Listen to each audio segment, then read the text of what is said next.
After nearly 10 years of APC administrations in power, critics say there's been a failure to breathe new life into the economy. The country is still haunted by high unemployment. The electricity pinch is still as chronic as ever. The roads are still broken. Poverty is deepening, and cobwebs brush against the faces of those who visit the great factories that once made cities like Kano in the northwest and Aba in the southeast great commercial hubs. So, as Nigerians take stock, questions are being asked about what has happened to first the promised change and subsequently the renewed hope agenda that was supposed to engulf the nation between 2015 and now.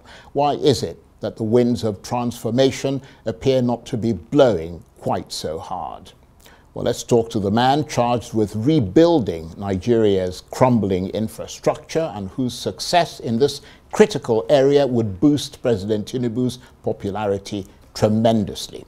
I'm suitably delighted to welcome the Minister of Works and former Governor of Ebonyi State, Engineer David Umahi, who was, until his ministerial appointment, a senator. How nice to see you again. Good to see you. Thank you very much. I mean, before we get into the nitty-gritty, it's just really very interesting reading all the things that you've done. I mean, you're an engineer, you were a deputy governor, you were governor, senator, now Minister of Works. I mean, how would you say that your political career has evolved? Should I say my professional career, you know, rather than well, I suppose you could. Well, I mean, your professional career kind of ended with engineering, didn't it? The rest of it is political. Well, I enjoy the professional aspect of my career more than the political aspect of it. Really? You know, yeah, but I'm, you know, grateful to God, and I'm happy with what I'm doing. Well, for somebody who didn't just enjoy the political career, you spent quite a bit of time in it, haven't you? It depends on what you call politics, because politics is about, you know, service delivery. And, you know, I'm happy that I use my profession to, you know, deliver services to the public within the limit of my ability. Well, let's then talk about that career, which has gone from being an engineer to, I mean, you ran several engineering firms, to now being the Minister of Works. You've been in office since August 2023. How has that been for you? Well, first, you know, grateful to God Almighty for the opportunity, and thankful to Mr. President for the confidence and the opportunity to serve the country at a larger scale. Quite challenging, quite, you know, it's quite challenging. It's an opportunity to be properly and totally exposed, you know, to the challenges, you know, of Nigeria in terms of road infrastructure. And so I'm very happy that the president gave me that ministry to serve. You don't think it's just too challenging? Because, I mean, virtually every road in Nigeria, I mean, I was looking at your documentation of it. Virtually every road you inherited was broken. Yeah, I'm very happy that, you know, I have quite a challenging job. And when I look at my past, and with, you know, gratitude to God, I've never felt in any, you know, challenging situation I found myself. So I believe that this one will come and pass with success. You know, I believe strongly that, you know, I'm going to succeed. Well, I mean, success is a fairly broad term. I mean, can you say or point to tangible, verifiable, empirical achievements since the time you became minister? That's so much. First, it's the character and content of the man that, you know, gave us this job. A man of courage. I always say to him, you're a divine president, judging from the way the election went, judging from the way you emerged, because you surmounted a lot of obstacles like the redesign of the Naira, scarcity of fuel, scarcity of funds, and then you emerged. And meaning that at every point in time, God sends people, nation, to help the nation. And I believe strongly that the president, at this point in time, sent by God to help the country. And I will say that with emphasis in the fact that he has taken a lot of hard decisions. And there is none of these hard decisions ever failed. And so when you ask what are the tangibles are very obvious. The renewed hope agenda of Mr. President is reconstructing, a number of our roads. There is new hope in the way we construct our roads. There is a new hope in the way we manage our roads. There is a new hope in the critical infrastructure on road sector that we have embarked on.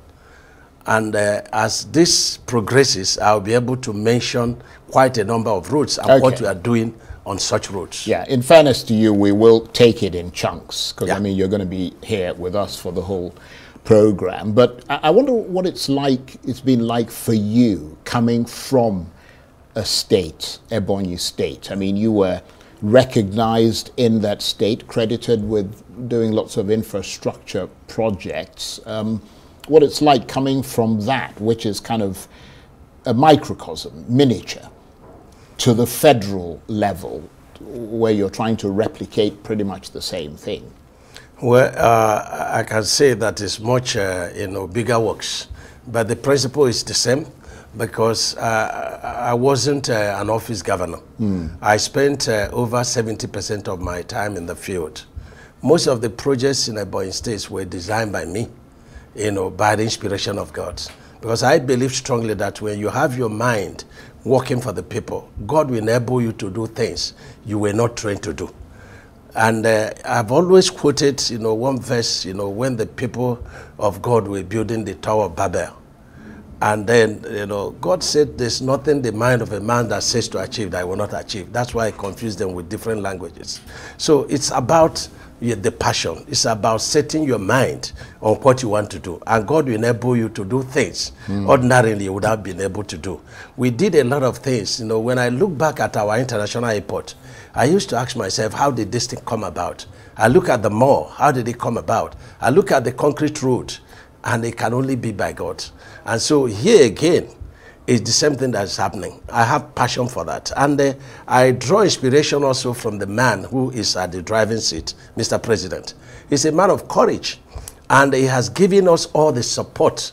There's no decision we ever took in Ministry of Works in terms of the new policies to drive his agenda that he ever reversed.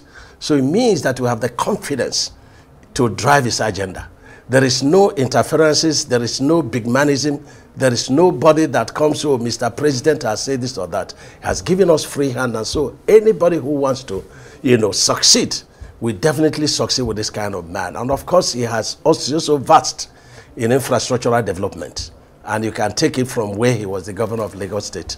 So we are also lucky, to be following a man who has love for infrastructure, because that's a catalyst for development of any nation. Of course, you mentioned concrete just a minute ago. That's one of the innovations that you are credited with, the use of concrete to build roads in Nigeria, which you said would make the roads last longer and, perhaps more importantly, would be cheaper. But some have challenged that assertion, suggesting that the use of concrete is much more capital intensive. What's your response to that? Well, I'm not the inventor of a concrete road in Nigeria. I credit that to Mr. President. When he was governor of Lagos State, there are challenges of water table in places like, Lekki and, Victoria Island and, those axes, have very high water table. And so Ashfar will not do well. And so he started using what is called interlocking ties. And this is another kind of, concrete road. And so till today, those roads are still standing. I was in Paris, and most of the roads were done with, interlocking ties. And as you go in, it will be making noise. And when people ask me, I say, if it's making noise so that you don't slip off while driving. But taking it back home, we are doing a different kind of concrete road, you know, different from interlocking.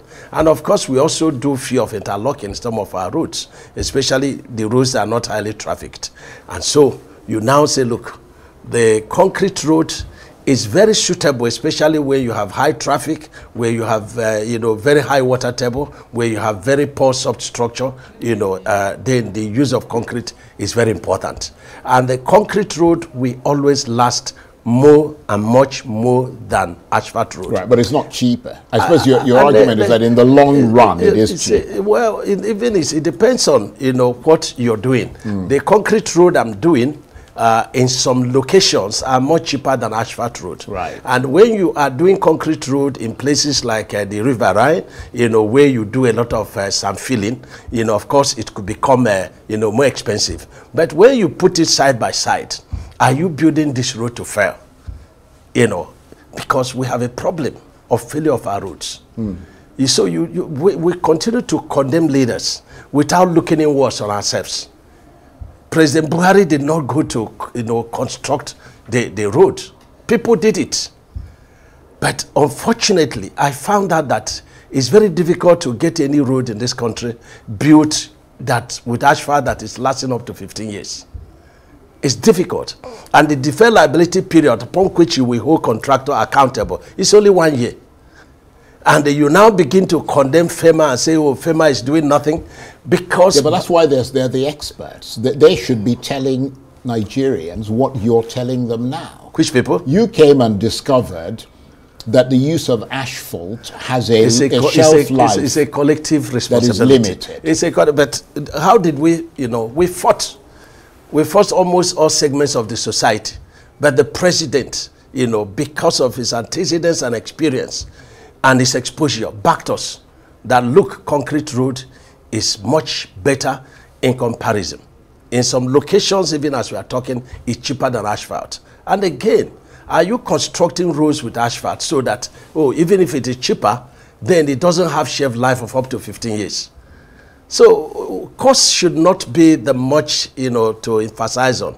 But remember, Rise, that when the coastal road started, there was a lot of, you know, noise about it. Well, I was going to pick you up on that. Yeah, that I was in Arise, right, and I ran the figures, and you know, in fact, at a point, Arise, you know, they were begging me to stop because I doubt that. No, that is a fact. I doubt if somebody at Arise would be begging you that is a fact. To stop. I mean, you can most ask, of the people here have all their facts at their fingertips. You can ask Abati, you know, and Rufai, of course, was on me on the figures. Two of us were slugging it out, but you know, my accounts are very clean and clear, you know, as far as our roads are concerned. Well, it's not even so much whether the money is being correctly applied rather than corruptly applied. I mean, that's one issue, but that's not really so much the issue. I mean, that's a mammoth project, the Lagos to Calabar Highway, which will cost trillions of naira. However you fund it, because you're saying that a lot of it is coming from... There's an impression I want to make. You know, I was in the you know, Court of Appeal today to deliver paper on infrastructure. And I listened to SAN Kanu Agabi, and he's talking about the way we demarket this country. You know, everybody is talking about corruption, corruption, corruption. There is so much suspicion and so on and so forth. That is not very good for our country. It's not the way to fight corruption. Everything, you know, our leaders are doing must not be viewed with the eyes of corruption. You know, that is very important. So how should we view it? You have to view it, you have to give the person the benefit of the doubt. You understand? Because you have not even understood what is going on. Yeah, but the conclusion is corruption. Surely you can't deny or reduce the impact that corruption has had on this country. What is corruption? Well, corruption is the use of funds, the diversion of funds, the use of funds incorrectly, the mismanagement. And it applies to everything. No, it's not about everything. You nearly did not come on time here. Do you understand this corruption?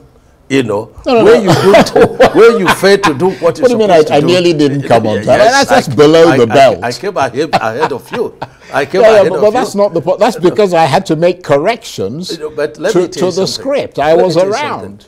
Give leaders of this country benefit of the doubt. There are a lot of people like Mr. President, you know, who is fighting corruption without, you know, shouting corruption, corruption. Yeah, but can I make this point? The Yeah, issue I was trying to raise, I said that is not what I was going to talk about specifically, although peripherally that will obviously come up.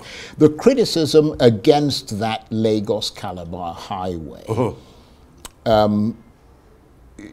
I mean, and the criticism, as I'm sure you know, is almost as massive as the project itself. And I'm sure you've heard this many, many times before. But many people keep wondering why you should put so much money into one new project. Yes, it's got, you know, ancillary routes and all the rest of it that will affect many parts of the country. But they're saying that money could be used to fix so many broken roads across Nigeria, which would offer more mitigation and short-term gain, especially at a time of great economic despair.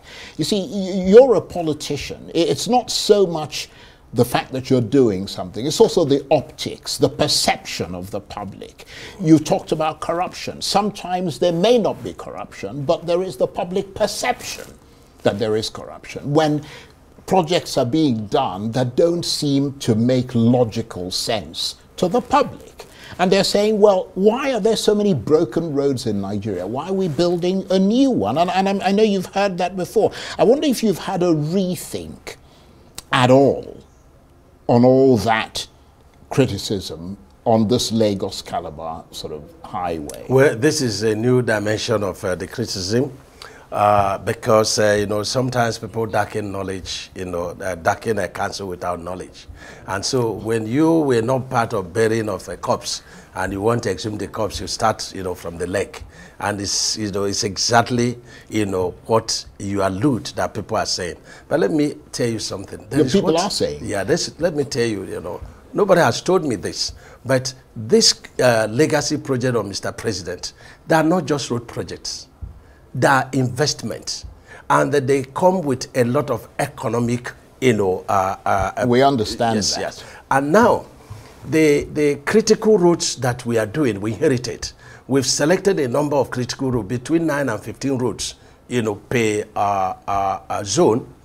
Don't forget that we inherited 2,064, you know, Indeed. roads. A total of 19,000 kilometers, with a total cost as at that time, you know, 13 trillions. Yeah. That if you review now, it will come to about 16 trillion. 16 to 20 trillions now, you know, okay? Now, what we are doing, let us take the Lagos-Calabar Coastal Highway. What are the benefits? As at today, taking one aspect, the Apapa, you know, wharf. We have a very shallow, you know, wharf there that the big ship cannot bed there. So we spend a lot of dollars on daily basis to transload. But with this road now connecting the Apapa wharf, then down to Lekki Beach, okay, where we have the deep sea port being built right now. It's a beautiful place, and I recommend that you should go and look at what is going on there. Now, it becomes very easy to transload for the ship to come straight and bet there. And we are saving millions and millions of dollars on daily basis. Now, the Lagos-Calabar Coastal Highway, it is not only a road, but we're going to have a lot of windmill energy. We're going to have to connect all the communities. Everywhere this road passes, it's an economic corridor. We are building you know, residential houses, we're building factories, we are building industries, and we are connecting the roads to the existing one. The president, you know, more than ever, and I've never seen another president that did it, did not drop any of the projects when he came on board. We manifested all of them, and he's been doing all of them. But the truth is that road projects are not done in 1 year. They are not done overnight. That is true. And so these projects that inherited, we are redesigning a number of them.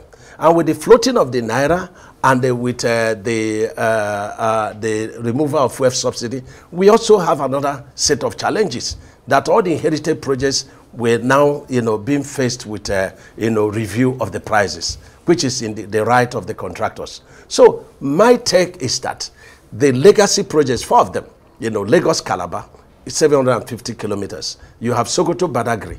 The Sokoto-Badagry has a lot of economic corridor. You have 68 dams along that corridor, which you're going to, you have irrigations, you have millions and millions hectares of land along that corridor. And that's what Mr. President has planned. He's going to leverage on that corridor to do massive agriculture. And I commend him for what he did in Brazil, where people signed, MOU immediately to come and invest in our livestock. So that is helping. You see the one that comes to Trans-Hara, they come all the way from Calabar, passing through Ebonyi, passing through Benue, Kogi, Nasarawa, down to Abuja. You now see the one that is from, Akwanga, Jos, Bauchi, Gombe. So you can never say that these projects are not relevant projects. Minister, you see, the point is that you're making a very articulate point, and nobody can question that. But your point is a theoretical point. It's not. It hasn't happened. Oh, it's happening. No. No, what I mean is construction is going on. No, I understand that. But what I'm saying is that the plans, as you have laid them out now, in a very comprehensive manner, have not manifested yet. Can I tell you something? They are in the process of manifesting. Can I tell you something? Right. The Abuja-Kano road is 375 kilometers dualized, which is 750 kilometers. Okay, 6 lanes.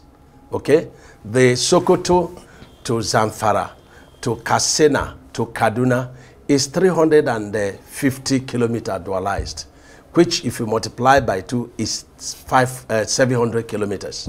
So I don't know what you mean by these projects are ongoing as inherited, and these ones are going on now. Yeah. We have these projects, the 3 of them are going on. We are redesigning the Akwanga, Jos, Bauchi, Gombe. We are redesigning it on concrete so that it can have a shelf life of between 50 and 100 years. So where is the theory aspect of this? No, what I'm saying is that you were talking about dams and houses that were being built. You were talking about the economic benefits. Of course. And I would say because the roads are investment.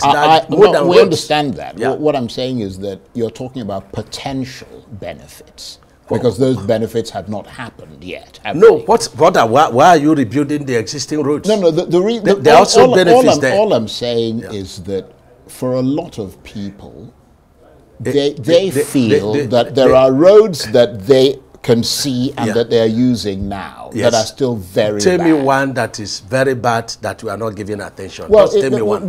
It's for you to tell us the ones that you're doing and the ones that you're not. I mean, the point is that a lot of people have said... All the roads within the economic corridor of this country are being done by this administration.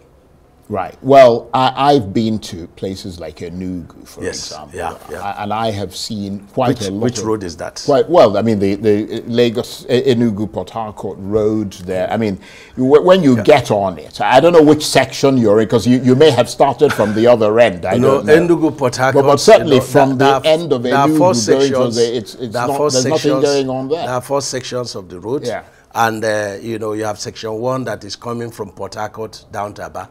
We have a contractor there that is CCECC. Right. And that project, I can tell you, is about 67% done. It's ongoing. Okay, well, I haven't come from the Port Harcourt. Yeah, because that's why I say that sometimes people that can cancel without knowledge, because I have the knowledge. Well, I have the Enugu to Port Harcourt, and there's nothing going on there, and I've been on it. But I'm telling you that things are going on there. Even that from Port Harcourt down to Aba is being redesigned and is being reconstructed. We now put concrete by the shoulders and then do the carriageway on asphalt. Then within Aba itself, you have just about 8.5 kilometers being done by Arab contractors. And that job will be finished latest by February. Right. And then you now come to Lok Banta, which is at the end of Enugu axis.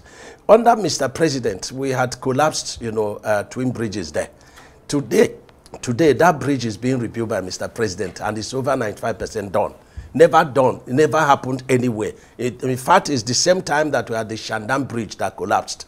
Mr. President gave an order, and they said, Minister, you must finish the 2 projects within 1 year. And we are beating the record. And then that section, what is left of that section is about 61 kilometers.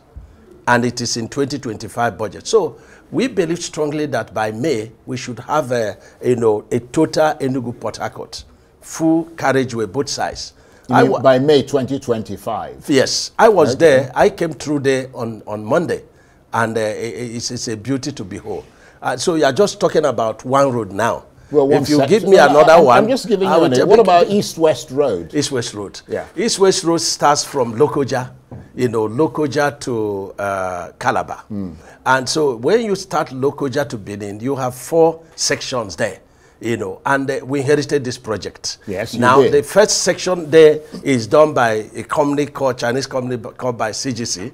The second company is done by, Mothercat. The third section is done by Dantata and Soho, and the last section being done by RCC. I wasn't satisfied with the games of 3 companies, so I terminated them. And Mr. President has directed that we should first complete one carriageway. And so we have rescoped it, and we have gone to BPP to get, no objection, so that we have competent contractors that can complete that section. So it's part of this West Road. It's not abandoned, it's ongoing. Okay. And then you get to Benin. The Benin to Warri has, 3 contractors. You have the Levant, you have the Guild, you have the SKCC. Now, this section is so bad. The water table is so high, and then you have also the subgrade is also the soil. CBR is very poor. And so we had to redesign it on concrete. And that is ongoing, and the people of that area are very happy.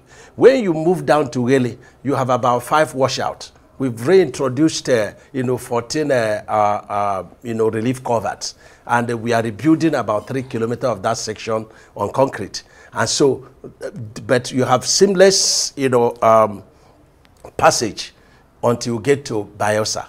At Bayelsa, you also have about 4 washouts where we've introduced about 16 relief culverts. And Setraco is at the last lap of that job. Then you progress and come into Port Harcourt, Eleme Junction. And between Eleme Junction and Onne Port, that is the worst, section of that road. And is the most trafficked section of the road. The president is giving very serious attention on that road. I recall that last 1 month, he directed the NSA and myself and the GC CEO of NNPC to look into that project with the view of completing it in April. I don't want to mention RCC because they think I'm not, happy with them. But I've given them 7 days to mobilize in 4 sections. If they don't do that, I will terminate that project. And they give it to about 2 competent contractors. But don't forget that we redesigned it because it was awarded on asphalt, but we redesigned it. And then you progress down to Eket. We are doing bypass so that the road, the traffic will lessen. You can have a seamless travel between the carriageway. So we are bypassing the distance so that you don't go through the town. And lastly, we have the Akwa Ibom to Cross River. There are 3 contractors. You have the Samatek indigenous contractor is doing very well. And Mr. President has directed that we must encourage indigenous contractors who are doing well. He has the Wattijin concrete paver and he's using concrete on his own section. You have the Julobeja. We have terminated the job of Julobeja because we could not agree on price review. And then you have the CECC that are also doing very well. So that's the East-West Road. Right. So you can agree with me that there is no critical roads within the economic corridor of this city. Sometimes you look at state roads, even local government roads. People do confuse them. Exactly, exactly. That's a good point. Yeah, even though Mr. President believes that there is nothing like state road or federal road, that all roads belong to Nigerians and that they should be, attended to. Okay. We'll come back in a minute. Let's take a short break. Okay. You're watching Arise Prime Time. Plenty more still ahead as we continue our chat with the man charged with rebuilding Nigeria's federal road infrastructure across the country, the Minister of Works, David Umahi. Stay with us.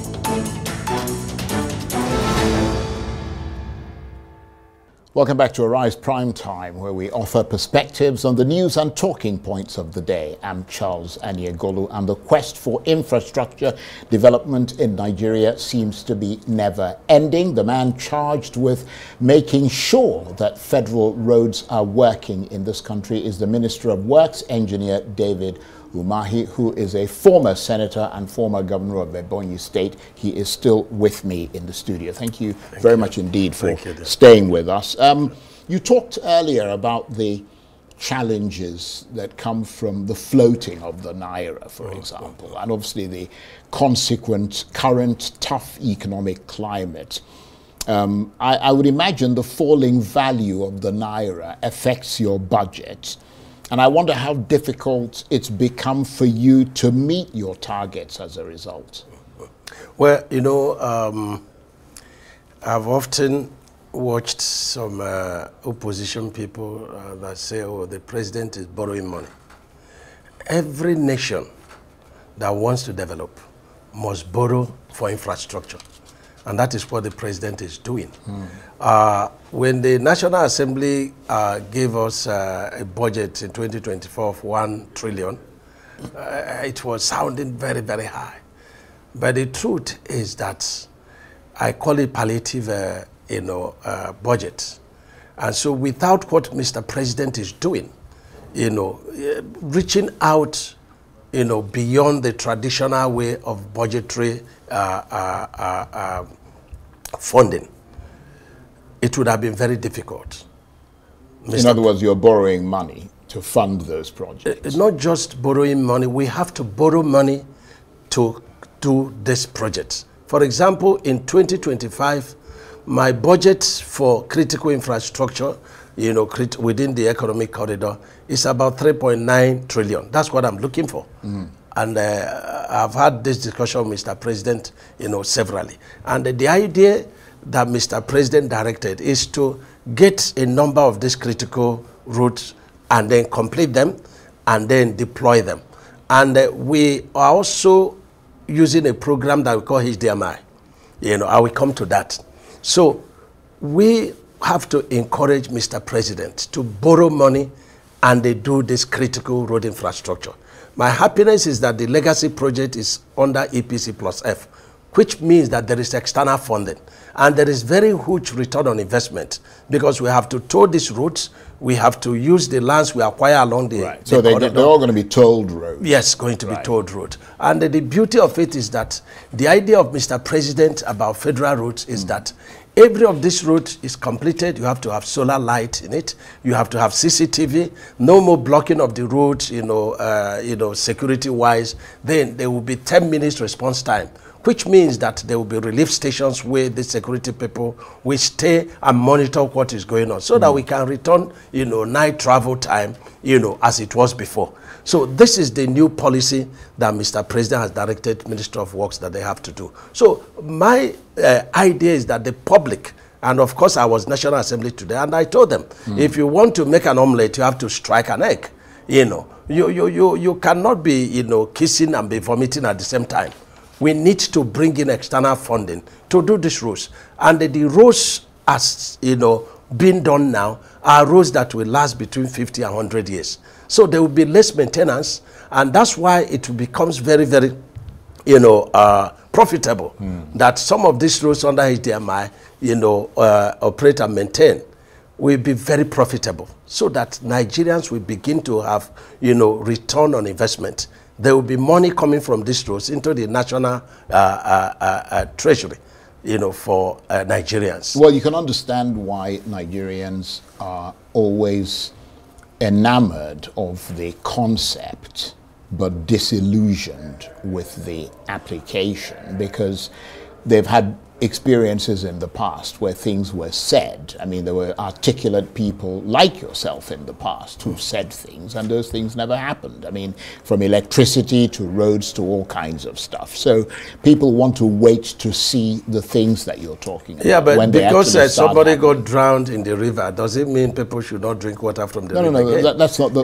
well, we have to borrow money to do this road. We understand that, but we want to see those things happen. Oh, yeah, but you are seeing what is going on now. We've seen the very critical... We're hearing you telling us about what is going on. Yes, because... They want to see those things completed and see the benefits coming out of No, they're already and they'll clap for you. No, people are already clapping for Mr. President because the intention is there, even if these roads are not yet completed. But, my people used to say that the way, a worker that is called to come and work we know that, he'll be treated well. We start from the morning water they give to you when you start work. So the intention of what we intend to do is being seen all over the country by the quality of the roles that Mr. President is doing. Well, do you think you owe an explanation to Nigerians or only to the president who appointed you? Because I noticed that you keep mentioning the president. Because I draw a lot of inspiration from him. And the ones that he has directed, I have to mention his name. The ones that we are doing, based on our own experience, we also say it the way it is. So, and we mention him because he has been through all this. When you've been a governor in a place like Lagos State, you've been totally and fully exposed. And so I'm not mentioning him for what he has not done or what he didn't instruct, Well, let's turn to, given this, you're clearly the respect you have for the president, the fondness you appear to have for him. Let's turn to an area of politics, and the Southeast in particular, where, for instance, your closeness with him could potentially make a difference. And I wonder how much difference that has made, because one of the issues that continues to rub people up the wrong way, especially those from that part of the country, is the continued detention of the IPOB leader Nnamdi Kanu. Where do you stand on that issue? It's a security matter. I don't want to comment on it. Well, surely you must be able to. There are lots of politicians, there are lots of people in the National Assembly and so on who comment on it. A lot of people have made the argument that it is in the interest of the federal government and in the interest of peace and stability in the Southeast, which clearly you want to see. That's where you come from. It is in the interest of peace and stability to release him, because that would help restore normality to the region, which would ultimately be a credit to President Tinubu. Yeah, but I want to tell you something. You see, the National Assembly is an arm of government. It is very wrong for an appointee of Mr. President, especially when you have, given your opinion in a matter between you and Mr. President, then you come in the public to talk about it. For me, it's disrespectful, and it's unprofessional and unethical. I was a governor, and I wouldn't love it if somebody did that to me. So I wouldn't want to comment about it. So basically, you don't want to comment on the fact that you feel that it would have a good impact on the troubles in the Southeast if somebody like that. I say I don't want to comment about that. If you have had a discussion with your boss, whatever may be the outcome of that discussion, it should be between you and your boss. And that's why when we pick, our out of office paper, and then you now read through it, people undermine that out of office. But it's very important to fall back on that.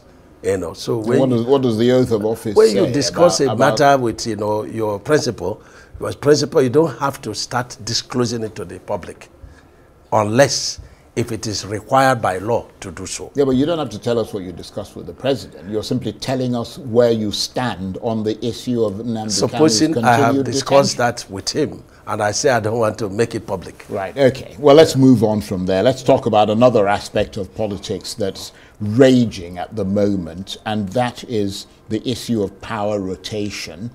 Not even so much between the North and the South, but particularly the exclusion of the Southeast in that consideration. You declared your intention to run for president in 2023. You also said you left the PDP for the APC because the PDP wasn't being fair to the Southeast in its political calculations for 2023. And yet the APC that you defected to also denied the Southeast what many saw as the turn of the Southeast at the presidency. Would it be fair to say that you were frustrated by both the PDP and the APC in that regard? I'm a very happy person with the outcome of 2023 choice of president. And you have to know that, power is never given. We declared intention, but we had a meeting, the Southern governors had a meeting, and we didn't say, look, the next president must come from Southeast or from Southwest or from South-South. We say the next president must come from South. And we had a very transparent, primary, and the best came on board. And I see the finger of God in his coming, and there are a lot of benefits, that are accruing to Southeast. And I'm happy to say that when I came on board, as a Minister of Works, I checked, and I couldn't find projects in Southeast. Today, under President Bola Ahmed Tinubu, we have projects in Southeast. And I also, give him kudos in the fact that all over the country, the issue of farmers, headers, a crisis is almost becoming a thing of the past. When I was a governor, there is no week. In fact, under my notes, 17 of our people were slaughtered in one night. But since he came on board, no single person has been killed in the entire Southeast, and it's happening also in most other parts of the country. So that is the right choice for the country. And at the time of God, Southeast will take their turn. But the most important thing for leadership is the development, equity, justice, and fairness. But that's not, that's the whole point, that people say it's not fair and it's not just. I mean, people say that the continued relegation of the Southeast is not fair and it's not just. I want to tell you that Southeast people appreciate the leadership of President Bola Ahmed Tinubu. And I'll give you an example. I mean, you appreciate the leadership? No, Southeast people. Because, I mean, you're benefiting directly from it. You're the Minister of Works. So the appointment is about personal benefits? Well, I mean, I don't know. I'm making the point that you are benefiting. You are the one that is alluding. You have to prove it. And you see, that is where the minds of our people are. Well, it's not and it is skewed about self-benefit. You are not looking at the benefit that the Minister of Works is bringing, to the entire country, and in particular to Southeast, where he came from. You are not looking at that benefit. Actually, talking about things in the Southeast, I was looking at your rundown of projects, and I was looking, for example, at the emergency projects, a lot of which you're working on, provided for in the supplementary 2023 budget to address repair work, which would cost something like, I don't know, hundreds of billions of naira. I mean, let's take the Southeast, for example, and the South-South. I noticed that a lot of the roads that are being fixed are linked to your state, Ebonyi State. I mean, there's Enugu-Abakaliki Road. Abakaliki is an Ebonyi State. Afikpo Okibo Road. Afikpo is an Ebonyi State. Nkerefi in Enugu State to Oha Ozura in Ebonyi State. Nkerefi is in... No, Nkerefi is in Enugu State, but Oha Ozura is in Ebonyi State. Which I don't know a place called. Well, it's in your. It's in, maybe it's the way I'm pronouncing it, but it's in your list. And in the South-South, Obubra in Ebonyi State to Cross River, Abomege to Obosi in Ebonyi State. I mean, there seem to be a lot of roads connecting Ebonyi State that are being fixed. You see what I mean? And people are going to wonder, like, is it just Ebonyi State that has the connections to all the other places? Yeah, the problem you have is that you just singled out Ebonyi State. I had to look at you're from Ebonyi State. No. You've not looked at Owerri Onitsha Road.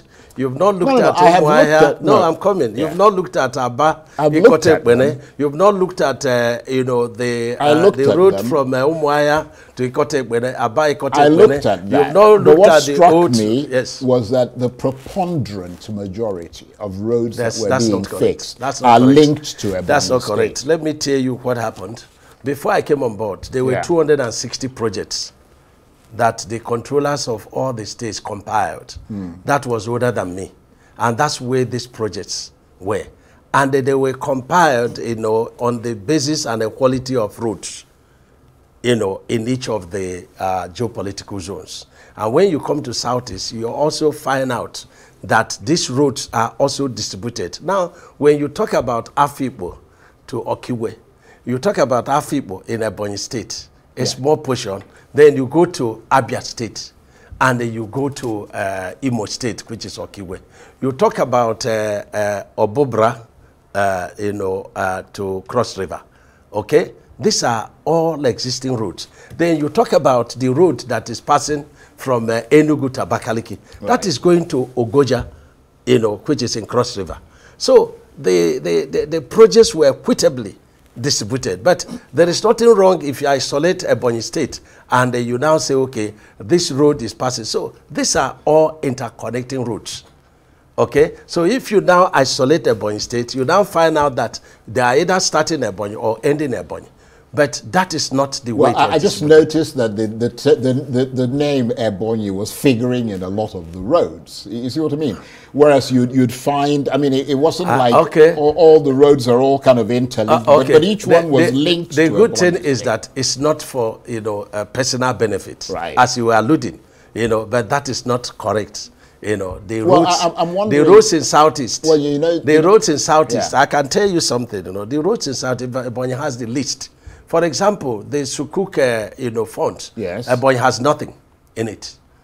I signed it. The Sukuk funds were distributed. Let me tell you the major projects in Southeast that they have the reasonable funding. Very briefly, because we're almost out of time. You have the 1 hour is gone, Enugu Onisha Road. You have the Owerri Onisha Owerri Road. You have the Port Harcourt Enugu Road. You have the Enugu Abakaliki Road. These are the roads we are emphasizing. And these are roads that are critical to Southeast people. And so there is nothing like what you're alluding to. Well, I mean, so quickly, just one method of funding the roads. I mean, there are other methods which when you talk about the NNPC tax credit, NNPC tax credit, it's known in Ebonyi State. Yeah. In fact, before I came on board, you hardly will see any federal road in Ebonyi State. Well, the reason I'm saying that, I mean, we're almost out of time, and I apologize. It's been absolutely brilliant talking with you. But, I mean, I wanted to ask you because, they say charity begins at home. And, I mean, if you're not doing things for people at home, I wonder how they would react to you, because I mean, you once declared. I cannot single out Ebonyi State. Well, I mean, in Southeast and no, I know, but charity begins at home. No, I don't do that. I mean, you once declared your intention to run for president of Nigeria. You even actually tried in the 2023 election.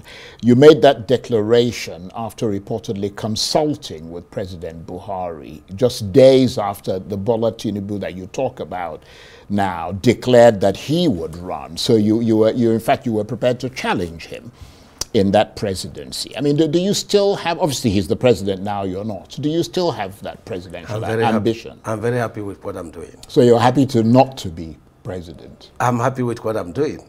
Right. I'm happy, and I continue to offer my services within the limit of my destiny and calling. So.